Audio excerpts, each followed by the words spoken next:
I never thought I'd be standing here looking at my parents' front door again after all these years. My name is Vanessa, and this house holds the memories I've tried so hard to forget. My phone feels heavy in my pocket. It's still warm from the unexpected call from my mom, who asked me to come urgently. My car is in the driveway, and I can't help but think about my 9-year-old daughter, Emma, whom I just took to my friend Sarah. It'll only take a couple of hours, I told Emma, trying to sound more confident than I felt. The last time I had a proper conversation with my parents was at my grandmother's funeral 3 years ago. It was that terrible day when I was 18 when they chose my sister Lisa over me. I still remember standing in this very spot, tears streaming down my face, when they told me they would give my college money to Lisa for her wedding. "But this is my education," I shouted then. "Your sister needs a real wedding," Mom said firmly. "You can take out student loans like everyone else." I left that day and never came back. Grandma was the only one who stayed by my side. She helped me pay for my tuition at a community college, not the prestigious university I dreamed of, but it was better than nothing. I worked, studied, clung to every chance not to drown, and eventually graduated, built my own life. The following years were blurry and full of small victories. I met Jack in my senior year of college. We got married, Emma was born, and for a while it seemed to me that life had finally turned on me. Even after the divorce 2 years ago, everything remained civilized. Jack pays good alimony, and we both put Emma first. Now, at 36, I finally feel like I have stability. I bought the apartment in which Emma and I live with an inheritance from my grandmother, God bless her soul. This apartment generates rental income, and between alimony and my job at Marshall & Associates, I can afford to spend more time with my daughter. Taking a deep breath, I finally ring the doorbell. Whatever they want, I'll just listen, I tell myself. I'm not that scared 18-year-old Vanessa anymore. My mom opens the door, and her enthusiasm takes me by surprise. She looks older than I remember, with more gray in her hair, deeper wrinkles around her eyes, and a strange smile. Dad stands behind her, his habitual seriousness softened by some barely noticeable anxiety. "Where's Emma?" Mom asks, looking behind me, as if expecting to see her granddaughter on the threshold. "She's at a friend's," I quickly reply, taking a step inside. "You said it was urgent." The house smells the same as before. Mom's vanilla air freshener mixes with the tart aroma of Dad's coffee. Everything in the living room looks a little shabby. The chic furniture bought for Lisa's wedding betrays its age. "Would you like some tea?" Mom asks, twisting her fingers. "Just tell me why you called." Years passed, and suddenly something became urgent. Mom lowers her head, her shoulders are shaking. She's crying. Not with quiet, restrained tears, as in my childhood, but deeply, unrestrainedly. Dad puts his hand on her back, pats her comfortingly, but his face remains tense. I feel like something is getting cold inside of me. "We're going to lose the house," he finally says. I remain silent, knowing that this is not all. There's always something else with them. "Your sister." My mother sobs, and I feel a familiar cramp in my stomach. Of course, it's because of Lisa. She asked us to take out a business loan for Tom, Dad continues, looking at the floor. "We used the house as collateral." "Let me guess," I say, trying to keep my voice steady, but feeling like everything is boiling inside. "Lisa doesn't pay?" Dad hunches over and slowly runs his hand over his face before nodding uncertainly. "Tom, his business went bankrupt," he finally explains, still looking everywhere but at me. "They tried to hold on, but Lisa and the kids. They're struggling, they've stopped paying, and we can't cover it ourselves." Something breaks inside me, and before I can stop myself, I start laughing. Bitterly, quietly, but with a kind of wild, desperate merriment that cannot be contained. Mom abruptly raises her head. Her eyes are full of horror. Dad looks at me as if I've lost my mind. Maybe it is. Is that why you named me? I say, cocking my head to the side, as if assessing them. The daughter who was abandoned, the one whose educational fund was given away to get you out of another crisis that Lisa created. Mom frantically wipes her tears with the back of her hand, blinks quickly, gathering her courage. We know you're fine, she finally says, smiling weakly, as if this argument should soften me up. Your apartment, rental income. We wouldn't have asked if we weren't desperate. I stand there and look at these people who have preferred Lisa to me all my life, who didn't even send me an invitation to her wedding, who barely bothered to acknowledge my existence at my grandmother's funeral because Lisa was pregnant at the time, and that, of course, was the most important thing. They only come to me when they need something, and this time, as always, it's about Lisa. I'll think about it, I hear myself say, and I'm as surprised as they are. I turn around and head for the exit, feeling my fingers tremble as I grab the door handle. I need to pick up Emma. I'm leaving, but I can't get rid of the feeling that I'm standing on the verge of something huge. I'm going to make either the biggest mistake or the most important decision of my life. In any case, nothing will ever be the same again. Mom, why are you crying? Emma asks as she jumps into the car. I blink, touching my cheek in confusion, realizing that I really cried without even noticing it during the trip. My thoughts were bothering me. Just thinking, honey, I say, smiling quickly to reassure her. Emma tilted her head, studying me closely. About what? I sigh, trying to find the words. I saw your grandparents today. Emma's eyes light up instantly. The ones? Which ones are in the photos? I'm nodding. May I meet them? Of course she would like to. They're her grandparents, even if they've never bothered to be a part of her life. I barely slept for the next week, replaying endless scenarios in my head. Sarah, my friend, looked at me with undisguised bewilderment while we were sitting in a cafe having our morning coffee. You're crazy, she said, shaking her head. Maybe, I admitted, cupping the cup in my hands to warm my fingers. But Emma deserves a chance to get to know them. And to be honest, maybe I need it too. Maybe I need to finally face it all. And now, a week later, I'm driving down a familiar road again, but this time Emma is jumping up and down in the passenger seat next to me, chattering nonstop about what she'll say when she sees Grandma and Grandpa. The meeting was strange.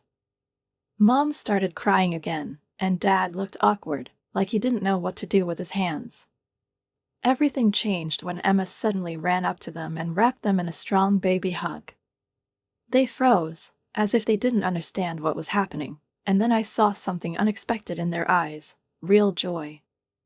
The one I once saw aimed exclusively at Lisa. We spent the whole day there. I watched as Emma nonchalantly told them about everything, about school, about friends, about how she won a spelling contest. She showed them her drawings, shared stories they didn't know because they weren't around. And they listened. Carefully, with genuine interest. And at some point, I saw something else in their eyes. Regret. When we returned home, Emma was chatting happily in the back seat, scattering enthusiastic words about her grandparents. I looked at the road in front of me and realized that I had already made a decision. Maybe I'm crazy. Maybe I'm setting myself up for even more pain. But I'm going to help them. The next day, when I woke up earlier than usual, the first thing I did was call my real estate agent and, without hesitation, arranged to rent out my apartment again. This decision seemed both reckless and right to me. I understood that by taking this step, I would no longer be able to back down, that I was tying myself to my parents' home and all its unresolved problems, but perhaps for the first time in a long time I felt that I was doing what I really should. I hung up, took a deep breath, braced myself, and then dialed my mom's number. I'll help with the loan payments, I said quickly, before I could change my mind. There was silence on the other end of the line, and for a second I thought the call had been interrupted, but then I heard her sob. "Thank you, Vanessa, thank you so much. I'm moving in with Emma," I continued before she could burst into a torrent of thanks. "The income from the rent of the apartment will be used to pay off the loan. I will help with the bills, but we need to set some boundaries." Mom was silent, but I felt her tense up. "I don't want Lisa to be a part of this. This is your house, you decide who to let in, but I'm not going to pay for it." Mom didn't answer, but her silence was eloquent enough for me. 2 weeks later, Emma and I moved in. I bought new household appliances, a gorgeous refrigerator with an ice maker, which delighted Emma, a dishwasher that really worked, and a washing machine that no longer sounded like it was about to explode. Dad's back problems, which had plagued him for years, began to go away when he no longer had to wash dishes by hand, and Mom seemed genuinely happy to see us under the same roof. Life got into a surprisingly comfortable rut. Every morning I was woken up by the smell of freshly brewed coffee and hot pancakes that my mother made for breakfast, and when I came home after work, Emma was already sitting at the kitchen table, doing her homework under my mother's supervision. Dad, who switched to a part-time job, finally got rid of the constant back pain and seemed to really enjoy life for the first time in a long time. He taught Emma how to play chess, and their weekly matches soon became a family tradition. I found that I could afford to work more in the office knowing that Emma was in safe hands. "We've noticed that you've been more and more devoted to your work lately," Mrs. Thompson, my boss, told me one day when she invited me into her office. "How do you feel about the promotion?" The new position meant more money, but also more responsibility, including regular business trips to other states. Previously, I would have refused right away. A single mother, no support system, it just wouldn't work. But now everything has changed. "I agree," I heard myself say, and was surprised at how confident it sounded. The first time I had to go on a business trip, I was on the verge of a nervous breakdown. 3 days in Chicago seemed like an eternity to me, and even though I told myself 1,000 times, "She's going to be fine," the anxiety wouldn't let go of me until I got back. But everything was really fine. Mom sent me pictures of Emma doing homework, having dinner, playing with Dad. They even sent me a video of Emma proudly showing how she baked her first pie. Everything worked as it should. But over time, I started to notice little things that bothered me. For example, Lisa's calls. Every time she called my mom, she went to her room, and when she came out, her eyes were red, and from the way she abruptly changed the subject as soon as I entered, I guessed that these were not just family conversations. One day, while setting up my mom's new tablet, I noticed notifications about bank transfers. The money went to Lisa. I pressed my lips together and tapped the screen with my finger. "Mom, what is this?" She sighed, not looking up at me. "She needs help." "What kind of help?" "Sometimes they don't have enough to pay the rent, or for groceries." Mom nervously clasped her hands. "I'm paying all your bills," I reminded him. "And the loan that Lisa didn't pay off. How is it fair that you also send her money?" Mom abruptly raised her head. "You don't understand." She suddenly flared up, for the first time in a long time switching to a raised tone. "It's not Lisa's fault that Tom's business failed. She has 2 children, Vanessa. They need to be fed." I crossed my arms over my chest. "And I have 1 child. And all your bills, which also need to be fed." Mom turned away, interrupting the conversation. As she always did when it came to Lisa. These arguments became more frequent, but I tried to ignore them, because otherwise everything was going well. Emma was happy, I was moving up the career ladder, and most of the time it seemed that we were healing old wounds, albeit slowly, albeit with reservations.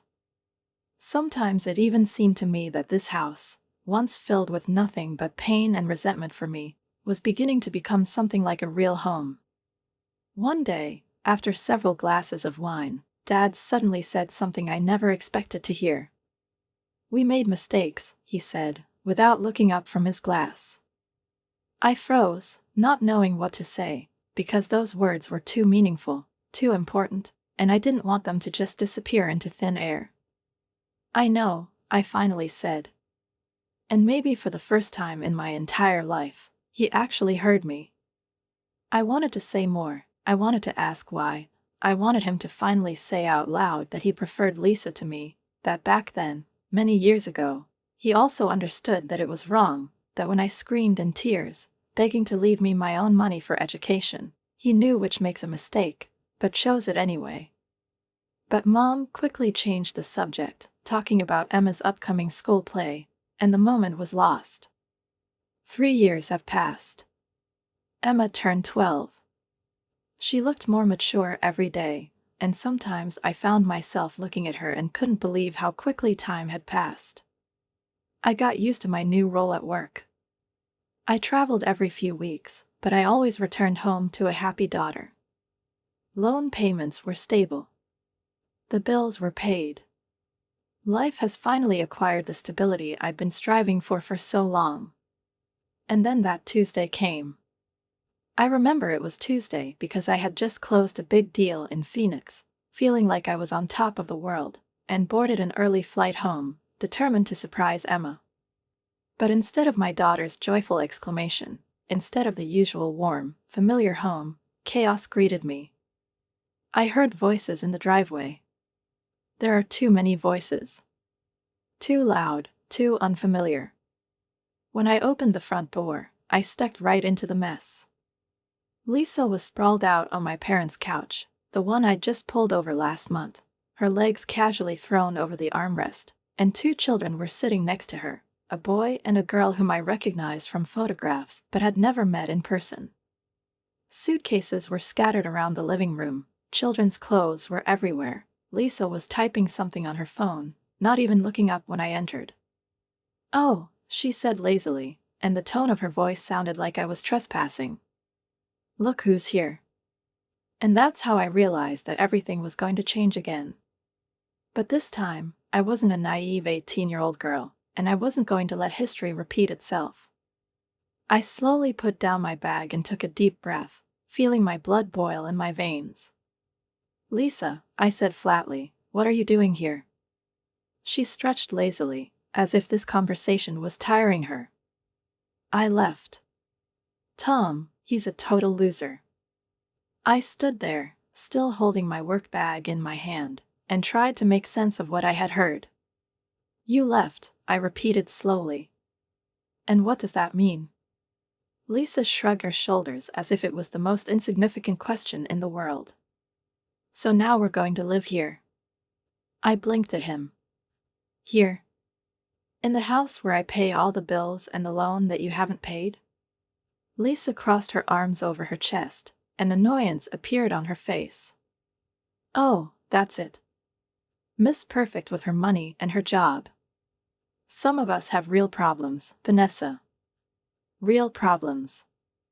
I felt like something was exploding inside of me. How, for example, to take out a huge loan in the name of our parents, and then not pay it off?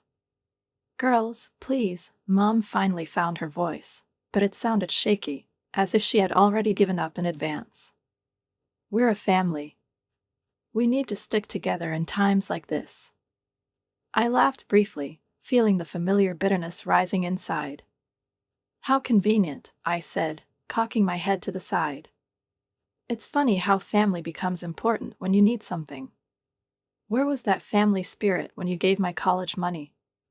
Or when you didn't even invite me to Lisa's wedding?" Mom pressed her lips into a thin line, but Lisa abruptly turned to me. "Oh, come on," she exclaimed, throwing up her hands. "That was 100 years ago. Can't you just let it go? Can't you just take responsibility for your life?" I retorted. Lisa flushed, but didn't answer. I looked at my parents. Dad sat staring at the floor as if he wanted to sink into the ground, and Mom looked at me with pleading eyes. "Your sister needs us now," she said. I closed my eyes, feeling my insides churn with anger. I should have seen this coming. But this time, I wasn't going to accept their decision in silence. The next few weeks were tense, like a string stretched to the limit, ready to snap at any moment. Lisa continued to lie on the couch all day, buried in her phone or staring at the TV, not even pretending to look for work, while her children ran noisily around the house, turning everything upside down, creating chaos that no one except Emma and me tried to clean up. But that wasn't what hurt me the most. I could close my eyes to the mess. I could accept that groceries were disappearing twice as fast as usual. I could even temporarily ignore the bills that I continued to pay alone, despite the fact that there were now 3 more people living in the house. I was hurt by how my parents had suddenly changed. Emma became invisible to them. One day, beaming with pride, she ran up to her mom, holding her math test with a large A in her hands, but her mom just waved her away, too busy helping Michael pass the next level in his video game. Emma blinked, clutched the test in her hands and slowly lowered it without saying a word, but I saw her eyes go out and I wanted to scream. Another time, she timidly approached Dad when he was sitting on the porch, and hopefully asked if they would play chess like before, but he, without even thinking, replied that he was too tired. Just a couple of minutes before he got up, went out into the garden and spent 2 hours chasing a ball with Anna in the backyard. I waited, hoping that it would pass, that it was just a transitional period, that everything would return to normal soon. But the longer I watched what was happening, the more I realized that something else had become the norm for parents. Mom, I bumped into her one night after Emma had gone to bed. What's going on? Why did you treat Emma like that? Mom sighed in annoyance, as if I had asked a stupid question. Don't make me laugh, Vanessa, she said. Emma is already big, she doesn't need so much attention, and Anna and Michael are still small, they need support now. Support? I felt my voice rising. You can also support Emma, she also needs the attention of her grandparents. But Mom had already turned away, hurrying to the kitchen, where Lisa called her, demanding more snacks. 2 months dragged on like a viscous, tedious torture, and I threw myself into work, taking on additional projects, staying in the office until late at night, just so as not to return to the house, which increasingly ceased to be mine. Lisa was still looking for a job, and my parents seemed to be in complete agreement that this could go on forever. She's going through a difficult time, Dad explained to me when I once again raised this issue. She needs to think about the kids, Mom would add, as if my arguments didn't matter at all. Meanwhile, I continued to pay for everything, the mortgage, bills, groceries, which were now disappearing at such a rate, as if an army of hungry wolves lived in the house instead of a family. But money wasn't what bothered me the most. What was eating away at me the most was the realization that I was seeing Emma becoming a ghost in her own home. Then came that Wednesday. I purposely left work early, deciding to pick up Emma and arrange our little escape, to go for ice cream, as we used to do when the house got too tense. But when I got to the front door, I heard screams. You're a lazy, good-for-nothing kid. Lisa's voice echoed throughout the house. Look at this mess. Take it away immediately. I opened the door and saw Emma on her knees, picking up the scattered toys from the floor. Toys that I instantly recognized as Michael's stuff. What's going on here? I asked, barely able to contain my anger.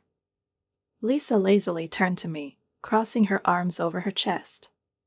Your precious princess refused to help with the housework, she spat out with a sneer.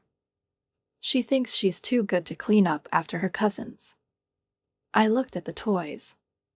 Do you mean that your children have scattered things, and now my daughter has to clean up after them? Lisa shrugged, as if it was obvious. Someone has to keep this house in order. And since you're never there. I felt like everything was boiling inside. I'm never here because I'm working, I said through gritted teeth, unlike some people who lie on the couch all day, waiting for everyone else to provide for them. The argument that followed was disgusting. Lisa instantly turned around and ran to her parents, bursting into tears and complaining about how I was insulting her, humiliating her, and bullying her. Of course, they sided with her. "Vanessa, you need to be more understanding," Mom pleaded, folding her hands, as if she was not facing an adult daughter, but an outsider who needed to be persuaded to help. "Lisa's children," Dad began, but I interrupted him. "What about my baby?" My voice cracked, but I didn't bother hiding my emotions. "What about Emma?" They were silent. They still haven't responded. When it came to choosing between Lisa and me, I knew that answer from the beginning. I thought it couldn't get any worse. But I had no idea what would happen next week. I had to fly to Seattle for an emergency meeting with a client. The situation required my personal presence, and even though the trip was supposed to last only 5 days, I was anxious to leave Emma in a house that no longer felt safe. "Are you going to be okay?" I asked for the 100th time at breakfast, trying to hide my nervousness. Emma looked at me and, shrugging her shoulders, forced a smile. "I'll be fine, Mom," she assured him, trying to look confident, though there was a hint of doubt in her voice. "I have a phone, and we can video chat every evening." I nodded, but something inside me tightened painfully. 3 days later, around 9 p.m. in Seattle, when I had just returned to my hotel room after a long conversation, my phone rang. A picture of Emma flashed on the screen. "Mom," her daughter's voice was low, choked with sobs. "Mom, I'm outside. Lisa kicked me out."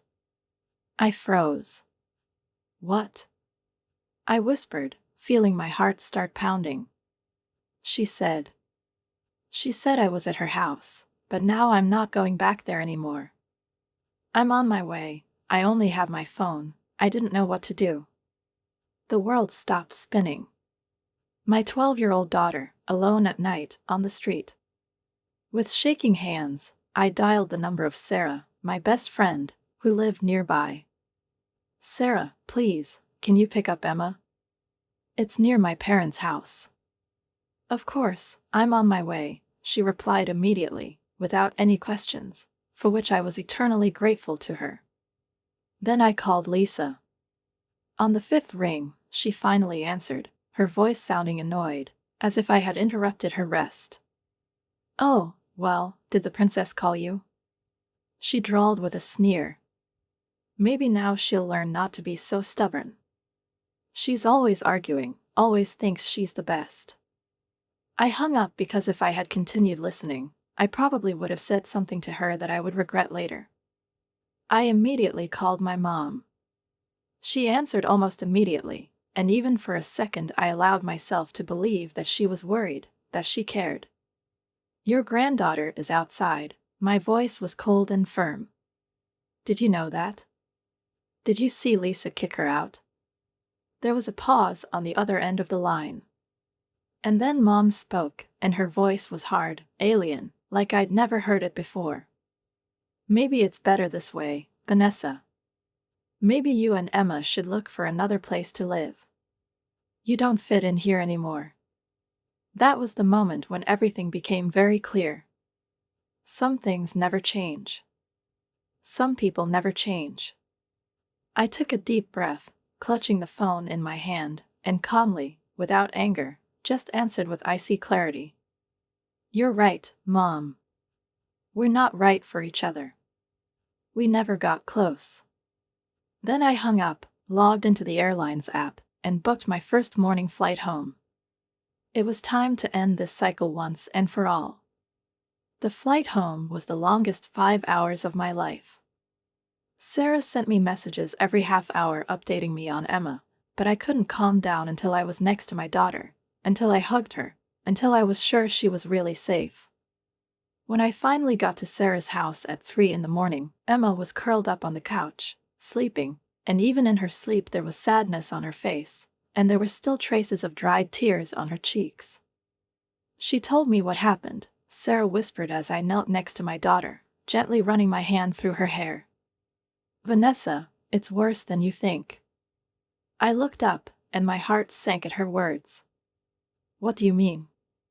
According to Emma, Lisa treated her like a servant for weeks, forcing her to clean the house, cook food for her children, wash their clothes. Sarah sighed heavily. And when Emma finally stood in her way, saying that she needed to study for the exam, Lisa got angry. I clenched my hands into fists, feeling an icy rage rise inside me. What did she do? She yelled at her, told her to get out of the house. Emma replied that you were paying for everything, and then Lisa grabbed her arm and pushed her towards the door. I froze. She's what? And your parents? Sarah looked at me with pain and anger. They were just watching. They were watching it. And they didn't do anything. I couldn't breathe. I couldn't move. I just looked at my sleeping daughter and tried to realize how wrong I was, allowing myself to believe for a moment that this family could change. I let Emma sleep while I spent the night on the phone. First, I called my rental agency, explained the situation, and asked for help from me and the current tenants to terminate the contract ahead of schedule so that I could return to my apartment. Then I called my lawyer to find out what legal rights I have with respect to all the household appliances and furniture that I bought for my parents' house. I wasn't going to leave them anything else. And then I called the transportation company to arrange our relocation. This time, I was leaving for good. The next morning, I took Emma to her favorite diner for breakfast, a small, cozy place that smelled of fresh pancakes, hot maple syrup and cinnamon, where there was always the same table by the window where we liked to sit. But this time, Emma wasn't smiling or chatting excitedly, as usual, but just silently picking at her plate, tearing off small pieces from the pancake and not bringing them to her mouth. I waited, giving her time, but then I put my hand over hers and said softly, "Baby, I need you to be honest with me." Emma flinched slightly, but didn't look up. "Has this happened before?" My voice was steady, but inside, everything was clenched in a painful premonition. "Did Lisa hurt you before I left?" She was silent for a long time, but then she nodded. "She told me everything," she whispered, barely audible. I froze. "Who told you everything?" Emma shrugged her shoulders as if it didn't matter, and then, still without looking up, she whispered. "She said I was spoiled." "Who?" "Lisa," her daughter's voice trembled. "She said that I think I'm better than her children." I clenched my teeth. "That's what Grandma said," Emma continued. "That I need to know my place." My fingers gripped the coffee cup so tightly that my knuckles turned white. "Why didn't you tell me?" I asked, trying not to sound too harsh. Emma shrugged her shoulders. "Because you looked happy," she replied. "You smiled more, and Grandma and Grandpa, they were cute sometimes when Aunt Lisa wasn't around." I reached across the table and squeezed her small, trembling hand. "Listen to me, Emma," I said, trying to make every word stick in her mind. "Nothing, absolutely nothing, matters more to me than you. Not my parents, not their house, none of that. We're leaving. Home. To our apartment. And this time we will stay there." Emma looked at me, and relief slowly began to form in her eyes, full of pain. After breakfast, we drove to my parents' house. Lisa's car wasn't there. She probably went on one of her mysterious errands, which, as I realized a long time ago, never had anything to do with finding a job. Mom opened the door, and a look of surprise flashed across her face. "Vanessa? We weren't expecting you back so soon." I walked past her without saying a word. Emma's hand was gripping mine tightly. The team of movers I hired was already waiting outside. I told them to take away everything I had bought in the last 3 years: a refrigerator, a washing machine, a dishwasher, a new sofa, a TV. I walked through the house, pointing out every single thing that was supposed to go with me now. Mom gasped when she saw the movers rolling the refrigerator away from the wall. "You can't do this." Her voice rose to a panicked squeal.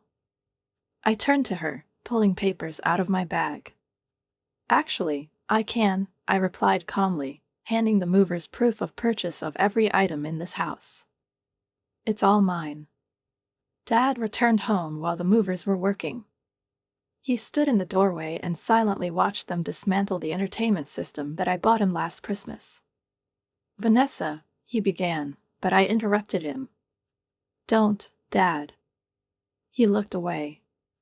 You were watching, I said, feeling my voice tremble not from weakness, but from rage. You watched Lisa pushing your granddaughter out the door. You chose her over me again. And this time you chose her instead of Emma. Mom opened her mouth, but I didn't let her say a word. We're done, I said coldly. Vanessa, my mother's voice sounded fragile, pleading, but I didn't care. I turned to both of them. You'll have to deal with it yourself. I saw them turn pale. Just like I had to deal with college myself. Just like Emma had to figure out how to survive when she was kicked out of her own house at night. I paused, giving them a chance to process my words. Consider this my last payment for all the times you chose Lisa over me. The next few months were interesting. My parents and Lisa didn't give up without a fight. The calls started the very next day. First, from Mom. Then from Dad. Then from Lisa. Then it was from my mom again. They left voicemails ranging from angry accusations to tearful pleas. Text messages were even worse. Screenshots of their overdue bills. Photos of Lisa's children with sad faces. Attempts to appeal to my guilt. Trying to make me understand how they can lose the house. Mom even sent me pictures of my old bedroom, as if that could somehow change my mind. But all I felt when I looked at these photos was relief. I didn't belong in this house anymore. And now my life was finally starting over. Why don't you answer them? Emma asked one evening when my phone vibrated with another text message. We sat on the balcony of our apartment, sharing a large pizza, watching the sunset slowly turn the sky orange and pink, and listening to the muted hum of the city, which was now our home, and not just a place where we temporarily live. I glanced at my phone, but I didn't even look at who the message was from. I already knew. Mom, Dad, or Lisa. Probably another attempt to appeal to my conscience, a reminder of family ties, which in fact meant only one thing: their desires and needs should always be above mine. Because sometimes the best answer is not to answer anything at all, I said, putting the phone away. Emma nodded, and there was a glint of understanding in her eyes that was too deep for a 12-year-old child. I miss playing chess with my grandfather sometimes, she confessed after a long pause. But not by how they made me feel when Aunt Lisa was around. I held her close, inhaling the scent of shampoo in her hair, and smiled, trying not to show how my heart ached for her. We can find you a chess teacher if you want, I said. You can learn from someone who won't stop playing with you just because your cousin shows up. Emma smiled faintly, but didn't say anything, just snuggled closer to me. The weeks turned into months, and time inexorably took us further away from the life that I once thought was the only possible one. Through family videos and casual conversations with relatives, I found out that my parents had returned to full-time work, struggling to pay bills, and the bank was threatening to confiscate their house for non-payment of a loan they had never been able to cover. Lisa still wasn't working and kept complaining about me to anyone who was willing to listen. I no longer paid their bills, but the money that used to go to their needs now went to us. I took Emma on weekend trips. We went to theme parks, went hiking, attended cooking classes, tried new restaurants, and just enjoyed the silence, which was no longer filled with screams, accusations, and endless demands for more money. Without the constant drama at my parents' house, I could focus more on my work, and for the first time in many years, I felt like I was really living and not just surviving. Emma's grades improved, and now that no one was bothering her, she joined the school chess club and even made new friends. Sometimes I noticed her looking at old photos taken at my parents' house, but she never asked to come back. One Sunday morning, almost a year after we left, I was making breakfast when Emma came into the kitchen. "Mom," she said thoughtfully, watching me beat the eggs. "Are you happy now?" I froze for a second, then continued to move the whisk, but this time consciously, really thinking about her question. Was I happy? I was happy that I got away from a toxic situation. I was happy that I had protected my daughter. I was happy that I had finally broken free from the habit of always putting Lisa first. I smiled and looked at her. "Yes, Emma. I'm finally happy." Emma smiled back, that bright, carefree smile I hadn't seen on her face in too many years. "I like that it's just us," she said, sitting down at the table. Later that day, I deleted my parents' phone numbers. I saved their voice messages, but moved them to a separate folder called Never Again, in case I ever start to doubt my decision. I learned from relatives that the bank had indeed confiscated my parents' house in the end, and they had to move into a small apartment. Lisa, as it turned out, had found a new man, on whom she now depended. Sometimes I wondered if they had ever realized what they had done wrong. Or are they still convincing themselves that I'm selfish, that I betrayed my family, that I had to keep saving them no matter what? But honestly, I didn't care anymore. Emma and I had a small family, but a real family. We traveled when we wanted to. They laughed when they wanted to. And we never had to apologize for just taking up space in our own home. The money I once spent on my parents' bills now went to Emma's college fund. And this time, no one was going to give them to someone else's wedding.